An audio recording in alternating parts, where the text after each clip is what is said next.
I often use the 9 dots puzzle as an example when I'm teaching creative thinking. However, recently when I explained it and gave the solution, someone said, "Oh, that's just a trick. You have to know the solution." Apparently their impression of how you solve puzzles like this is that you have to have seen it before. If you've never seen it, there's no way to figure it out. So I decided that I would try to figure it out again from the beginning.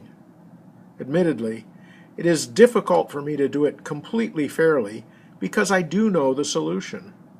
However, let's see if we can walk through the kind of steps of thinking that you're likely to need.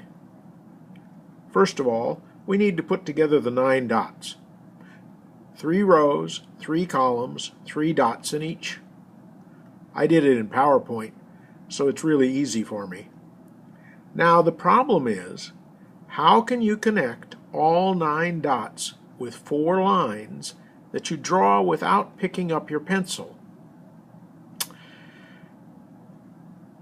It's kind of a problem.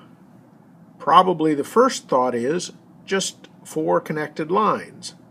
That's a square, right? So you might try drawing a square. Unfortunately, if you make a big square that connects all of the outer dots, like this one, you leave one right in the middle that you haven't connected. So that didn't work very well. Well, what if you pull one of the lines down to connect that dot in the middle? Oops! Now you end up with a triangle on 2 sides, crossing the middle, and a line up the other side. But now there's a dot that you missed on the top. Well, wait a minute. What if I expand that triangle? Ooh, now I can pick up 2 sides, and I hit the other 2 with the extra side. But I've still got 1 dot in the middle and 1 dot in the corner that I haven't connected. I do have 1 more line left, so I could run it through those 2 and down to the corner. Whoa, that's got all the dots. Of course, I didn't exactly draw the 4 lines without picking up my pencil, but now I can start to think about how to do it neatly. Here's one way. Start with the one that runs through the middle, turn either way at the bottom, go up, down, and then across. Yay!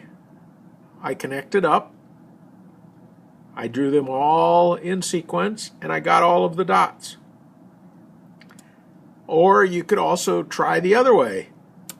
Go up, down, across, and then across there. Yes. I guess part of this is realizing that 4 lines doesn't make very many different figures. You can make a square or a rectangle, but that just doesn't get you very far.